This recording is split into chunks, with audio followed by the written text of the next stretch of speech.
처음에는 이게 옛날에 하던 거라 많이 무서웠거든. 그때는 좀 많이 아팠었어요. 병원을 잘 안 가고 주저주저 하다가 여기에서 그 옛날보다는 덜 아프다고 얘기를 들어갖고 네. 그럼 이제 마음 먹고 한번 해보자 했는데 빨리 하는 게 좀이라도 나은 것 같아.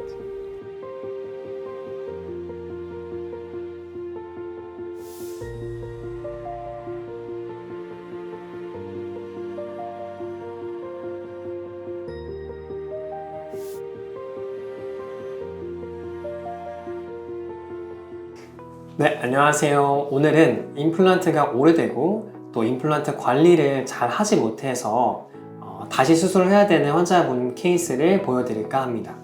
송경민님은 54세 남성분이셨고 윗니가 보시는 것처럼 거의 없으셨어요. 만성 치주염에 흡연도 하고 계셨고 솔직히 조건이 좋지 않았습니다. 송경민님 CT를 한번 보겠습니다. 송경민님도 이전에 있던 임플란트를 제거하고 재수술을 한 케이스인데요. 보시는 것처럼 이 실패한 임플란트는 만성 치주염이 오래 지속되면서 임플란트를 잡아주는 뼈가 굉장히 흡수된 상태입니다. 임플란트는 결국에는 뼈와 단단하게 붙어야지만 버틸 수 있는 구조인데 염증이 계속되면 뼈가 단단하게 붙지 못합니다. 저희 11번 앞니에 붙어있던 임플란트는 주변 뼈 손상이 심해서 저희가 제거를 진행했습니다. 여기에 흡연까지 하시면 잇몸 혈관이 수축돼서 볼 유착이 안 되고 염증은 더욱더 심해지게 됩니다. 재수술 환자분들은 다시 씹는 거에 초점 두지 마시고 왜 붙지 않았나부터 돌아보는 게 굉장히 중요합니다. 그래서 저희는 3단계 계획을 세웠습니다. 먼저 치주 치료로 염증을 완전하게 제거를 하고요. 가장 중요한 게 이제 금연이었습니다. 금연을 권유드렸어요. 그리고 나서 광범위한 골리식으로 뼈를 재건했습니다. 송경민님은 이 3단계를 순서대로 밟아야 임플란트 식립이 가능했습니다. 근데 수면 마취 들어가기 전에 어땠어요? 좀 무섭거나 하지 않으셨나요? 아니 무서운 거는 없었고 안 아프다는 생각에 그 얘기를 들어갖고 네. 무서운 건 없었고 너무 편했어요. 그러면 수면 마취 후에 깨어났을 때 처음으로 드셨던 생각은 어떤 생각이 드셨어요? 끝났다. 잘 걱정했었으니까. 네, 처음에는 이게 어떻게 해보질 않았던 거라 걱정이 좀 됐었는데 끝나고 나니까는 생각보다는. 그냥 생각보다 아무 아픔도 없고 너무 좋았어요. 그 수면 마취가 끝나면 제가 좀 쉬도록 앉혀드리고 하는데 수면 치료 끝나고 집 가시는 거는 좀 어떠셨어요? 많이 힘들거나 하진 않으셨나요? 힘들고 전혀 똑같았어요. 다 잠도 깨셨고 예. 졸리거나 그런 것도 없으셨고요. 그러면 예. 환자분이 수술에 대한 두려움이 정말 크셨어요. 한번 경험이 있으셨으니 사실 당연한 이야기입니다. 병원에 오시는 재수술 환자분들 중에 치과 공포증이 있는 분들이 참 많습니다. 그래서 우리 송경민 환자분처럼 전악 임플란트를 진행하는 경우에는 치료 과정에 대한 부담을 줄이기 위해 저희는 의식화 진정요법을 병행합니다. 이 환자분이 편안한 상태에서 치료를 받을 수 있도록 돕는 것이 우선이기 때문입니다. 전악 임플란트는 이 상악과 하악을 나눠서 단계적으로 수술을 진행하는데요. 한 번에 모두 진행하면 환자분의 체력적, 정신적 부담이 크기 때문입니다. 송경민님은 이 상악 뼈 상태가 굉장히 안 좋아서 상악에 먼저 뼈 이식을 진행했고 하악 임플란트를 식립했습니다. 그리고 뼈가 완전히 자리 잡은 뒤 마지막으로 상악 전체를 진행했습니다. 전체적인 치료 기간은 약 8개월 정도 걸렸습니다. 이 기간이 길다고 느낄 수 있지만 앞으로 오랫동안 사용하실 걸 생각하면 이 8개월 굉장히 중요한 과정입니다. 혹시 모를 재수술보다 한 번에 제대로 하시는 게 훨씬 낫기 때문입니다. 저희가 또 치료를 했을 때 임시치아도 만들어드리고 위에 여러 가지 수술을 같이 했잖아요. 예. 임시치아를 처음 꼈을 때는 그 착용감은 좀 어때요? 솔직히 처음에 임시치료 했을 때 안 하던 거라 너무 좀 불편했어요. 그때. 그렇죠. 위에 없던 게 들어가니까. 밥 먹을 때만 잠깐 사용하고 거의 빼놓고 사용했거든요.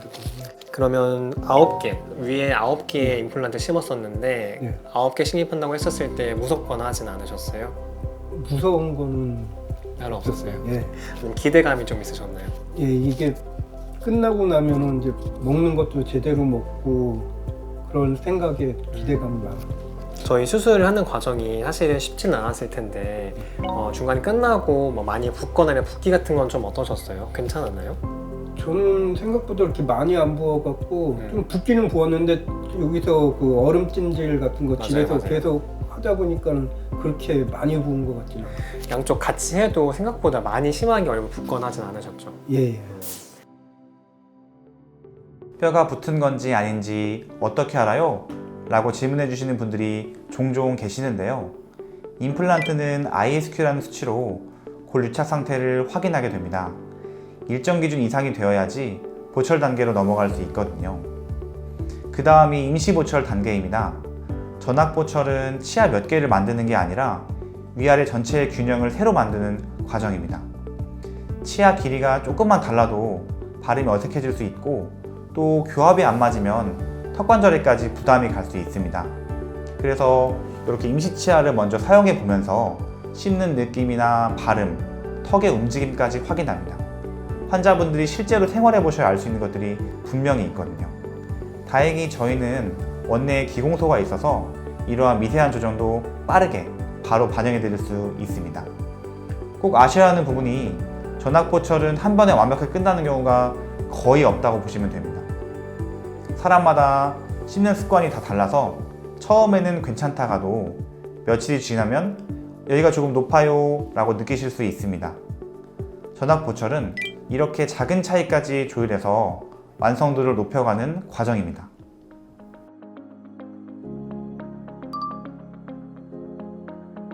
이게 이제 뭐 먹을 때 제대로 못 먹고 그 다음에 이제 뭐 약간만 딱딱한 것도 제대로 못 씹으니까 과일도 잘 못 먹게 되고 그냥 자존감이 좀 떨어지는 것 같아요. 새로 만나는 사람들마다 암만 친하다고 그래도 좀 이빨을 그거 갖고 좀 장난으로 놀릴 때는 이제 좀 많이 기분이 안 좋죠. 앞니가 이제 관리를 못했고 원래 이빨이 빠진다고 그랬었거든요. 그래서 병원에 자주 오라고 그러는데 아픈 것 때문에 자주 못 갔어요. 그때 이게 임플란트 초창기 때 한 거라 좀 이 마취하는 거서부터 해갖고 이빨 또 뽑는 것도 있었고 해갖고 너무 그때 초창기 때는 너무 아팠었거든요. 그러다가 도저히 이제 완전히 앞니까지 다 빠지는 바람에 이건 도저히 안 되겠다 해서 소문은 듣기로 여기가 좀 덜 아프고 옛날에는 치과는 무조건 무서워갖고 아프다는 생각으로 안 왔었거든요. 이제 여기 다니고 나서부터 이제 치과도 이렇게 안 아프구나 그런 생각이 이제 생겼죠. 처음 봤을 때는 마스크 쓰고도 얘기했는데 지금은 마스크 쓸 일이 없으니까 그냥 편하게 대화도 편하게 할 수 있고 웃는 것도 편하게 웃을 수 있고 웃을 때 항상 가리고 웃었기 때문에 옛날에는 그런 게 이제 많이 좋아졌어요. 그렇게 힘든 거는 없었고 여기 오면은 간호사분들이랑 너무 편하게 친절하셔갖고 힘든 거는 없었거든요. 이게 뭐 매일 하는 게 아니어갖고 저도 처음에는 이게 겁이 났었어요. 그 전에 했던 게 막 아픈 기억도 있고 하면은 많이 붓고 한다고 그래갖고 근데 생각보다 붓지도 않고 그게 이제 뭐 매일 하는 게 아니고 일주일 간격이나 좀 지나면 뭐 2주 간격으로 하다 보니까 그렇게 뭐 제가 생각한 것보다는 이렇게 많이 안 아파갖고 이게 빨리 좀 했으면 좋겠다는 생각이 더 컸기 때문에 그렇게 뭐 힘든 거는 없었어요. 최종 보철은 지르코니아로 제작했습니다.